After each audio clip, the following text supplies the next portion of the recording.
everyone, I'm Brittany. I'm an OBGYN nurse practitioner, and today we're going to be talking about natural solutions to help heal PCOS. So why do we care about PCOS? We care about PCOS because there are lifetime risks associated with PCOS. So in your lifetime, if you get pregnant, you have increased risks of diabetes when you're pregnant, miscarriage, so early pregnancy loss, preeclampsia, which means that you have high blood pressure later on in pregnancy. It's a risk for seizures and a stroke, and then a risk of having a C-section. There's also risks of preterm labor. Later on in life, you also have an increased risk of diabetes, a fatty liver, which means some of the cells of the liver just start being replaced by fat cells, and the liver can eventually turn into cancer or cirrhosis, where it's not going to be functioning as well. There are also cardiovascular, heart disease risks, metabolic syndrome, sleep apnea. So sleep apnea is usually you're snoring, and it can interrupt your breathing when you're sleeping. So if you're having snoring, your partner notices that you're having snoring, you would definitely want to let your primary care doctor know, and they can send you for a sleep study. The other risk is infertility. So this is a major thing that a lot of women with PCOS are concerned about. 90 to 95% of women who present to an infertility doctor with anovulation, meaning they're not ovulating, and they have fertility issues, do have PCOS. So it is a major concern. And then the other risk is endometrial cancer. So with PCOS, you're not getting regular periods typically. Sometimes you're skipping months. So the lining of the uterus is just building and building with estrogen. And because there's so much tissue there, it has a risk of multiplying and becoming cancer. We also care because of the symptoms. So the symptoms that you feel, maybe you're losing some hair on your scalp, and you could see the scalp, you could see the skin. A lot of women with PCOS have acne. So they'll have facial acne, chest, back acne. There's also an increased risk of depression and anxiety. A lot of women with PCOS have trouble losing weight, obesity. It's not your fault. It's a metabolic issue, but it is associated. There's also extra growth of hair. So a lot of women will have it in between their chest. They will have it on their chin, and then also on their abdomen or their back. Periods would typically be irregular. So classic PCOS is you're skipping periods, but some people will just have random spotting. There are some women with PCOS who do have regular periods, but that is not the more common type. Your ovaries can be enlarged on sonogram, or they can be cysts on your ovaries. So typically with PCOS, it'll be called a string of pearls. So you'll have all these immature little cysts on the edge of your ovaries that look like a pearl necklace. And they're not ovulating, they're not maturing. So that's why there's just a bunch of little cysts, and that has to do with the hormones being imbalanced.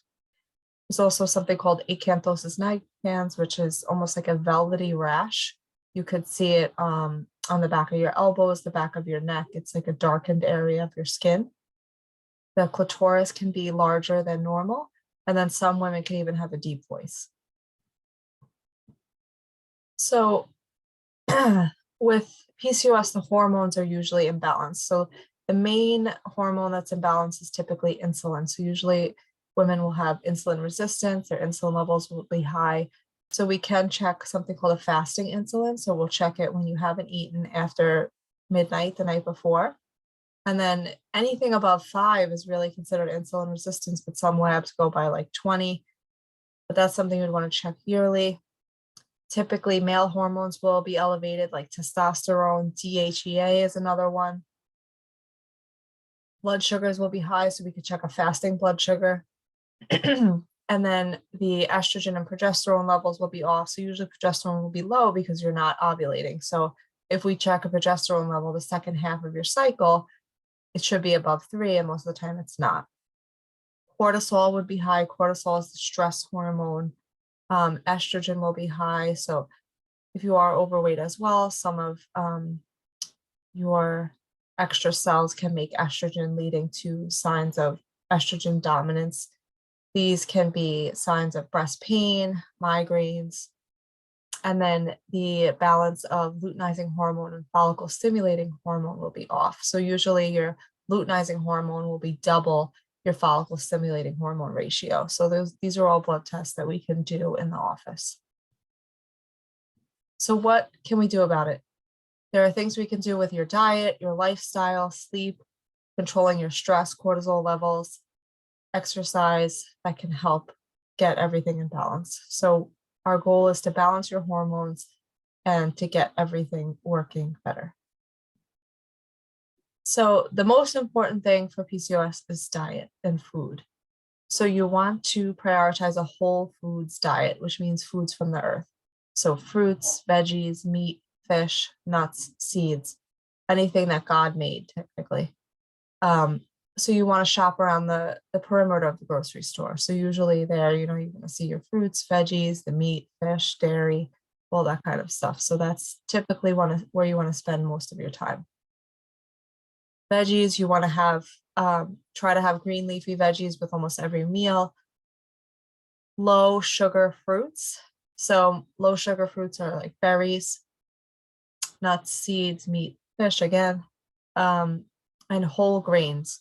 So the studies are mixed about gluten-free versus, having gluten with PCOS, but gluten itself, a lot of people are sensitized to gluten. They may not have celiac disease, they may not have an allergy, but they will be sensitized to it and they will get symptoms like indigestion, bloating, acne from eating gluten.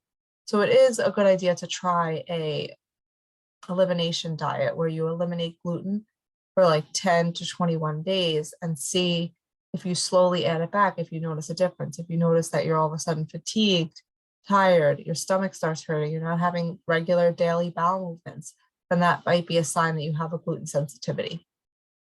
So gluten-free products would be rice, so brown rice, black rice, quinoa, amaranth, buckwheat is also a grain. You can make buckwheat pancakes. Steel cut oats, you can do rolled oats, but they're a little bit higher sugar. So steel cut oats are a little bit better, and then teff is another grain. Generally, you want to eat from 7 a.m. to 7 p.m. You want to stop eating 3 hours before you go to bed. If you push it to 7:30, that's fine, but generally 3 hours before you go to bed. This is called intermittent fasting or time-restricted eating, but you definitely want to eat breakfast. And then you want to drink 2 to 3 liters of water per day. A lot of people get in trouble in terms of calories of drinks. So heavy calorated or caffeinated drinks from Starbucks or soda, juice, those all have a lot of sugar, calories. So you want to just do water or plain seltzer, water with lemon.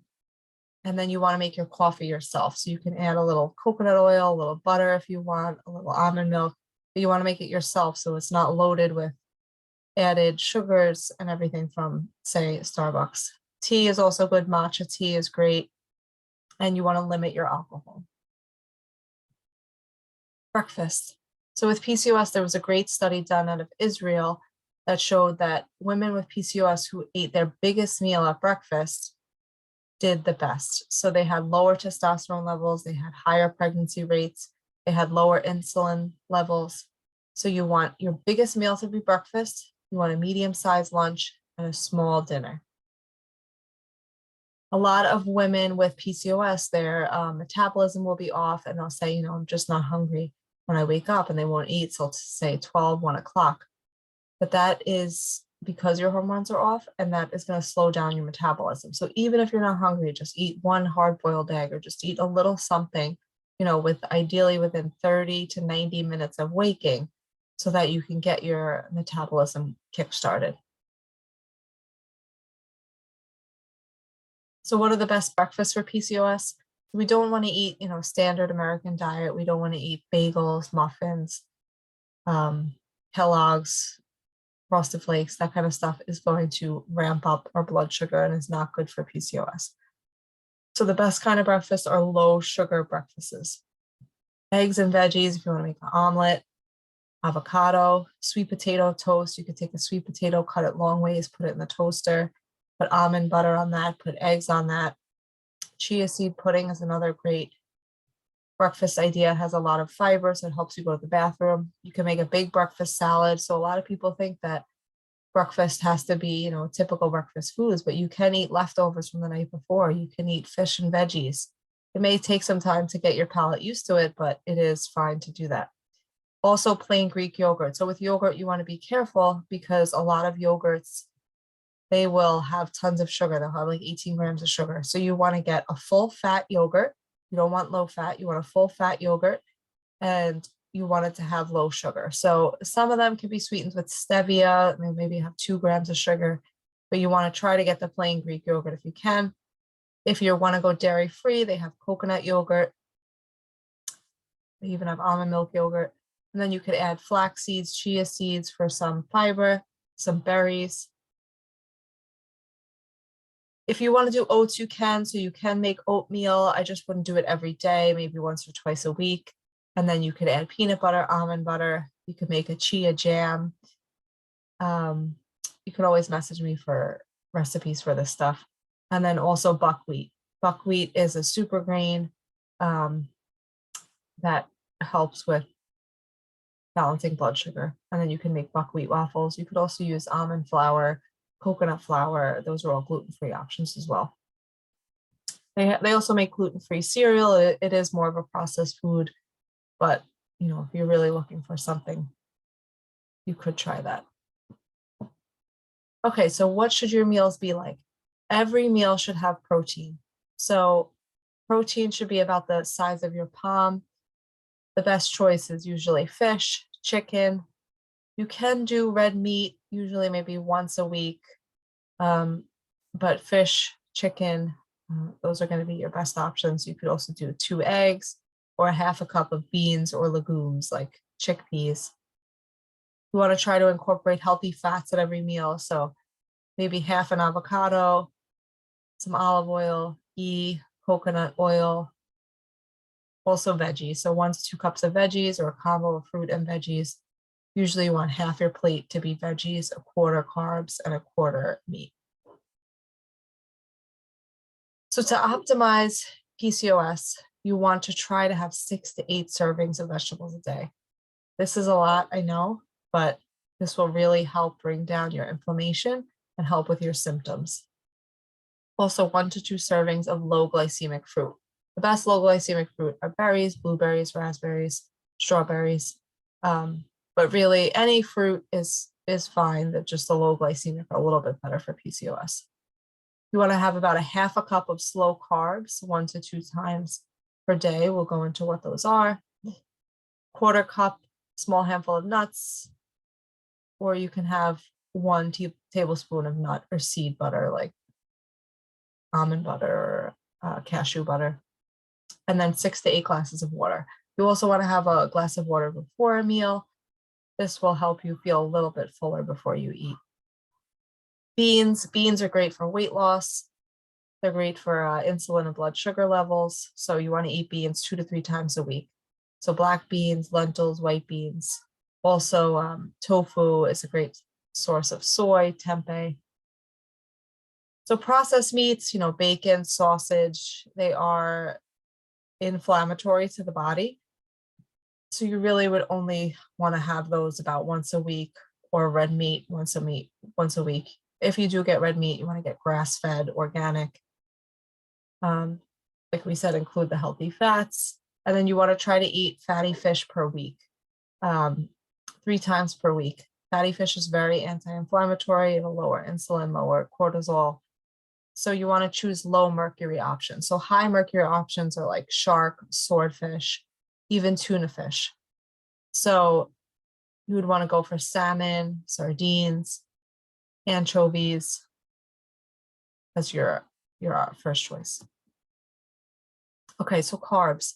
What kind of carbs do we want for PCOS? We all love carbs. So the best are slow carbs. So fast carbs are going to be like white bread, white rice, white potatoes. Slow carbs are going to be carbs that don't spike your blood sugar as high. So half a cup per day, or 1 starchy veggie. So starchy veggies are potatoes, parsnips, squash, sweet potatoes. If you want to eat a white potato, that's fine, but Sweet potatoes are better, but potatoes are going to be better than having a slice of bread or a tortilla or something like that that is a little bit more processed. So like we said before, millet, oats, quinoa, wild rice. Wild rice is high in antioxidants. It's like blueberries, black rice, buckwheat. So you want to eat your carbs last. So if you eat your protein and your veggies first, then when you eat your carbs, your blood sugar is not going to spike as much. So that's really important for PCOS. And then if you want to have a treat, have it right after you eat, because then that will blunt the blood sugar response. And then try to walk for 10 minutes after a meal. That will also help with the blood sugar levels. Never have your carbs naked. So if you want to have an apple, just pair it with some peanut butter. If you want to have a piece of dark chocolate, eat a couple of almonds with it. So the best is to eat whole fruit. Dried fruit has more sugar, so raisins, prunes, dates, those have a little bit more sugar. And then even when you juice something or put something in a smoothie, that breaks down the fiber, so it has a little bit more sugar in it. So really the best is the whole fruit. But if you want to do smoothies, just make sure you add some protein or fat like coconut oil or some nut butter. So in order to get all your antioxidants, vitamins, minerals that you need per day, you want to eat tons of fruits and veggies, and you want to eat a rainbow of variety. So you don't always want to eat apples and bananas every day. You should switch it up to pineapples, melons, things like that. Green veggies are the best. They're going to give you the most bang for your buck. Kale, broccoli, bok choy, and then again, 2 servings of fruit per day. With PCOS, you can have any fruit you like. It's just, if you can opt for a low sugar fruit, that would be better. But we're not going to restrict any fruit, just those are the better options. So PCOS, because of inflammation, you want to avoid extra toxins to your body. Endocrine disruptors or toxins that can affect your hormones. So hormones are in some dairy and some meat because the animals or the dairy are pumped with hormones to make the animal bigger. So if you can, go for organic or grass-fed meats, dairies, fruit, and veggies. Not everyone can afford that, but if you can, great. If you want to be a little bit more frugal, you can check out the Clean 15. So the Clean 15 they have the lowest amount of pesticides. So those ones, if you can't afford organic, you can buy. So there's a whole list here. Pineapple, onion, papaya, sweet potato. So those are all ones that you could buy non-organic if you want. But the Dirty Dozen, they are sprayed with tons of pesticides. So this is this year's list. So you would, if you can afford it, try to buy organic: strawberries, spinach, kale, apples, celery, tomatoes, and the list goes on. You can see it there. If you're trying to lose weight for PCOS, you definitely want to limit your alcohol, usually 1 to 2 servings per week. And then alcohol in general, it's a neurotoxin. It destroys some brain tissue. So you would want to try to limit it. Caffeine, you have caffeine. The best option would be matcha, something like green tea, because of its anti-inflammatory properties. But if you love your coffee like I do, then just make sure you have it after your breakfast. That way it won't spike your cortisol or your stress levels. And you really want to avoid refined carbohydrates, which is white flour products, added sugar. If you want to use sugar, you could use something like coconut sugar, honey, maple syrup. Some people use stevia or monk fruit, but I think the whole food options like maple syrup or honey are a little bit better. And then juice, avoid that, and soda. If you really want to soda, just try to use a sugar-free seltzer. Okay, so this is what your PCOS plate should look like. So half of it should be veggies, a quarter should be protein, and then a quarter should be your whole grains or something like a sweet potato. Like we said, drink a glass of water before your meal, eat your grains last. You can also add some healthy fats or some probiotics like sauerkraut to a meal. And then you can have a piece of fruit as well. Supplements, so supplements for PCOS. Definitely you want to get spearmint tea. So this is a nice herbal option. You could have 2 cups a day, and this lowers your testosterone and helps with the extra hair growth to your face, chest, abdomen. So it's a pretty low harm, low risk option there. Selenium. So selenium is a mineral. You can get your daily dose of selenium from 1 to 2 Brazil nuts a day, but if you want to supplement with just pills, you can use 200 micrograms a day. This helps with your hormones and your insulin. Zinc. Zinc is overall great for immune support. We learned a lot about it with COVID, but you could take 30 milligrams a day for 3 months to help with PCOS. Magnesium, and magnesium is important to help you sleep. It also helps your insulin levels. So you could take 600 milligrams a night to help with your PCOS. Chromium is another supplement which balances nicely with magnesium. You could take 1,000 milligrams a day for 30 days, but after 30 days, you would want to reassess, and you would always want to check with your provider before starting these supplements, but in general, they're pretty safe. Ovocitol is another option. So this has myo-inositol in it, which balances your hormones, insulin, and it helps your periods come a little bit more regular. So you would use this twice a day. It is similar to metformin. So if you're already on metformin, then you would want to talk to your provider before starting both, or just at least look out for side effects. Some people could get nausea, vomiting, diarrhea from ovocitol. More commonly with metformin, but you could. Vitamin D is also very linked with PCOS as being low. So you want it usually above 30. We check it once a year typically. If it is low, you could supplement with 2,000 units twice a day. We usually say to take it with breakfast and dinner. Of course, you can get some sunlight exposure as well. But ideal, the range is 50 to 80, but you want it at least above 30. Okay, mindful eating. So mindful eating is great for managing your stress levels, cortisol levels with PCOS. So the main principles, you want to make a healthy relationship with food. So you don't want to go into a binge restrict cycle. No food is off limits. We just want to do what makes us feel good. So if we try this elimination diet piece where we try maybe to get rid of gluten, we try to get rid of dairy, and then we slowly add it back, and we learn that we get fatigue, we get tired, we get indigestion after having dairy or after having a slice of pizza or some gluten, our stomach starts to hurt, then that is mindful eating. We're becoming aware, we're keeping a food journal and noticing what foods cause us certain symptoms. Do we get anxious that day, after we had a certain food? So this is all mindful eating and learning what is good for your body. You want to eat when you're hungry. So, you don't want to just mindfully eat in front of the couch just while you're watching TV. You want to eat when you're hungry. If you're hungry, have a snack. You don't have to necessarily only have 3 meals per day, only have 6 meals per day.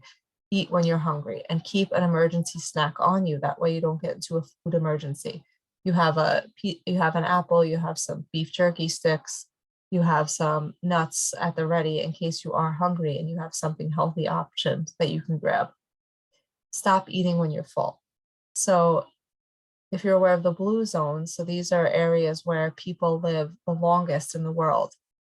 In Japan, they have something called eat to 80, where you want to eat till you're 80% full. You don't want to eat till you're completely overwhelmed and, feel like you're going to throw up because you ate so much. So just in general, eat slowly, take your time, chew your food, and notice when you're full. And when you're full, stop eating. You can also take 5 deep breaths before your meals. That'll help you be present. Drink a glass of water before. Chew your food slowly. And then try not to eat while you're standing, eat while you're watching TV, eat while you're playing on your phone. Just try to concentrate on the meal and the food in front of you, and taste and smell the meal. Toxins.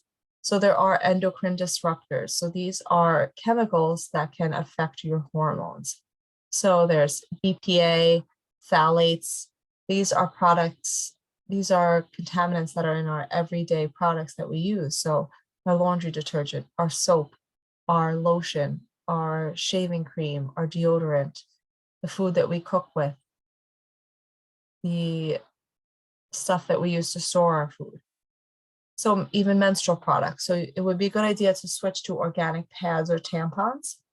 And then you could also use a menstrual cup. Just be careful with an IUD if you have a menstrual cup, because they can cause them to expel.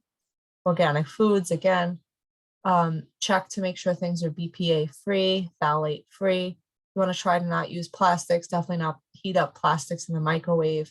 So use glass. They have glass containers now, and stainless steel water bottles. Try not to use nonstick pans. Teflon, can cause cancer. So you want to use glass. They have glass cookware on Amazon, ceramic or cast iron. And then you want to switch to natural products like shampoos. There's a brand called Attitude that makes toxin-free shampoos, soaps, detergents like Just Ingredients.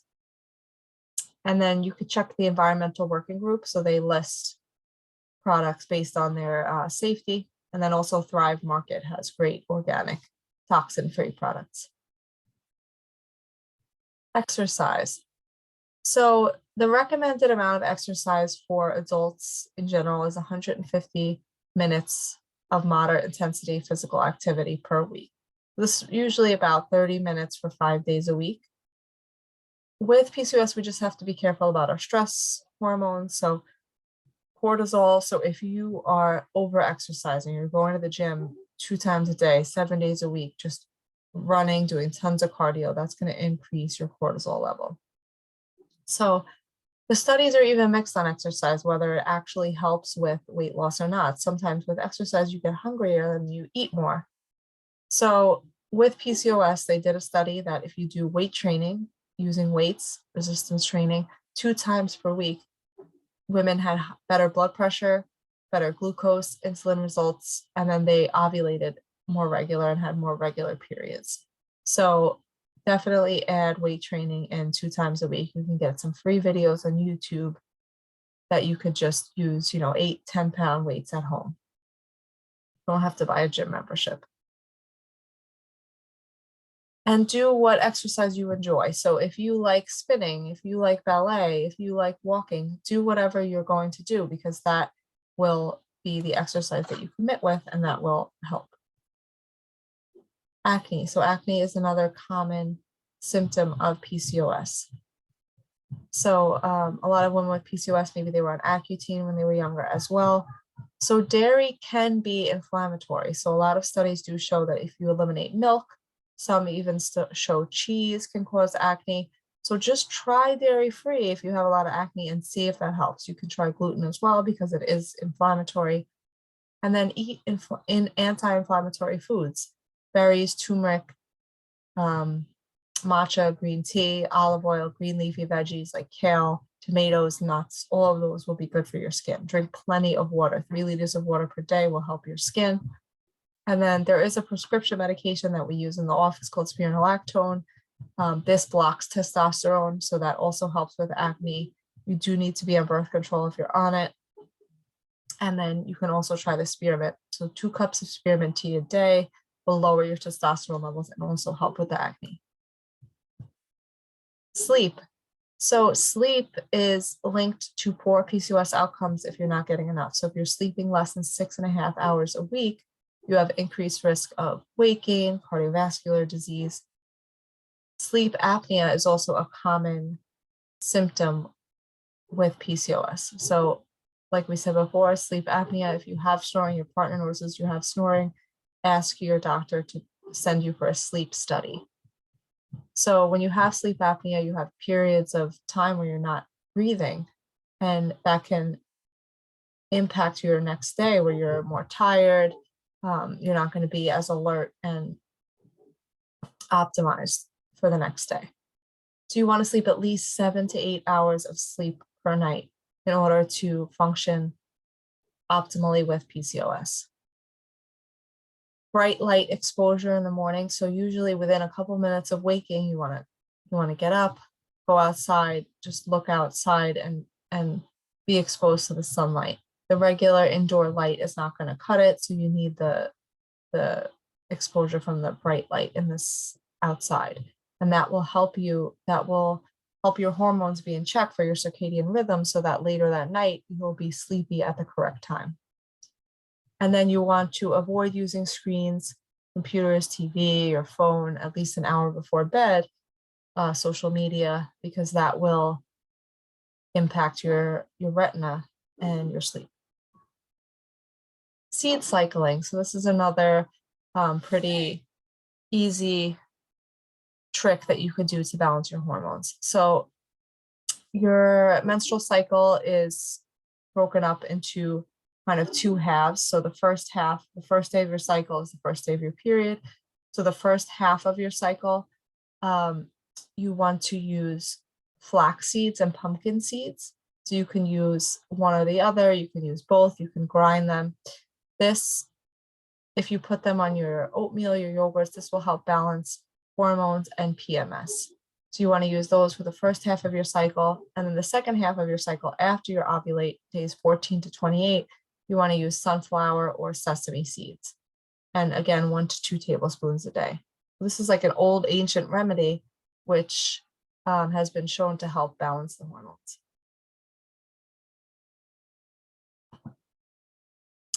PCOS and pregnancy. So there are some increased risks with PCOS in pregnancy.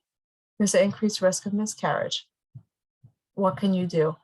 So you can, early in pregnancy, once you know that you're pregnant, you can go to your doctor, have a progesterone level drawn. If it is low, sometimes they can give you some vaginal progesterone to help with that. And then any cramping, pain, bleeding early in pregnancy, that's something you definitely want to call your doctor about, because that could be a sign of a miscarriage. Gestational diabetes is also an increased risk. So usually at your first pregnancy visit, we will check something called a hemoglobin A1C, which will reflect your blood sugar for the last 3 months. So we will check that. If that's elevated, then we'll do something called an early gestational diabetes screen. So usually in the second trimester, we'll do an early 1-hour sugar test. We will also do this if your BMI is high. If your BMI is above 30, how can you prevent that? Eat low sugar foods, not refined carbohydrates, slow carbs, and try not to add added sugar. So you want to check your labels, even things like ketchup, tomato sauce, yogurt, they all can have a lot of added sugar. So always check your labels to make sure there's not a ton of added sugar. Preeclampsia is another risk. So preeclampsia is basically when your blood pressure becomes high, there's something called protein in your urine, you're at increased risk of seizures and stroke. So signs of this are headache, vision changes, blurry vision, and then usually right upper abdominal pain. So watch for any of that. We will also check your blood pressure at every pregnancy visit.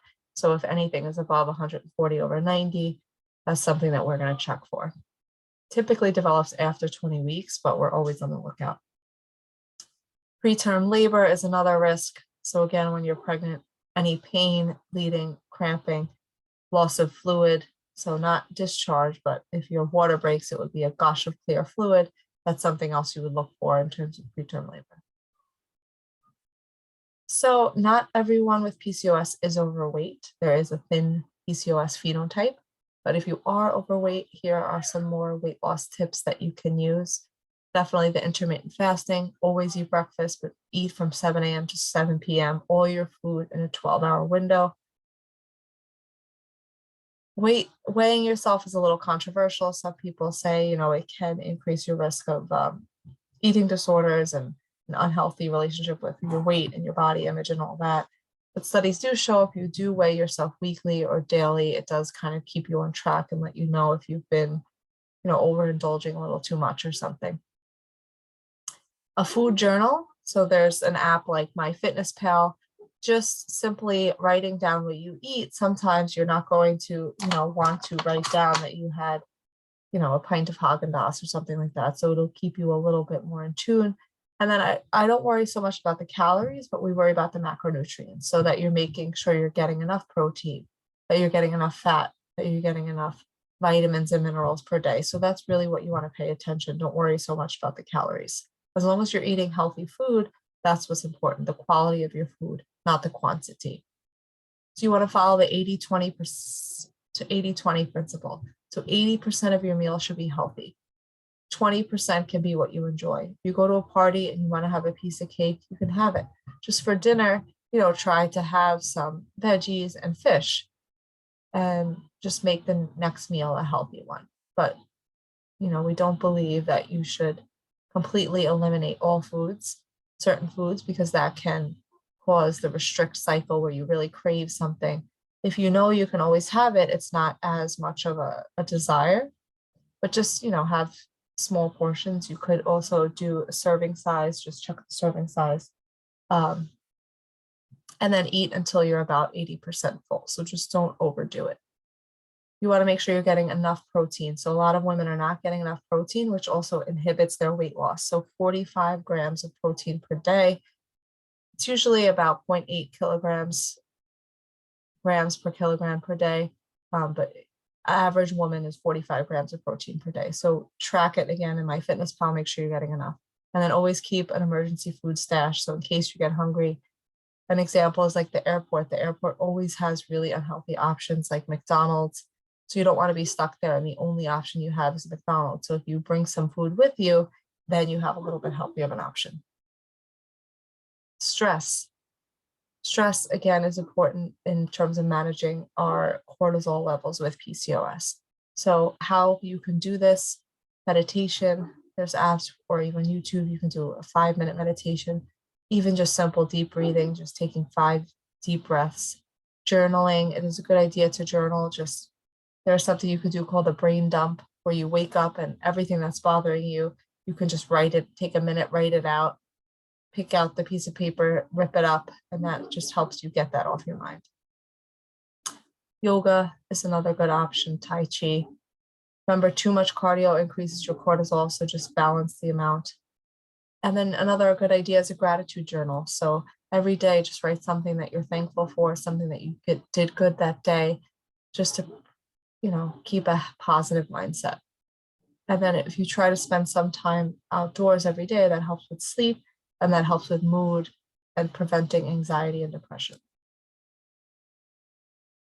Okay, so that's pretty much everything in terms of PCOS natural solutions.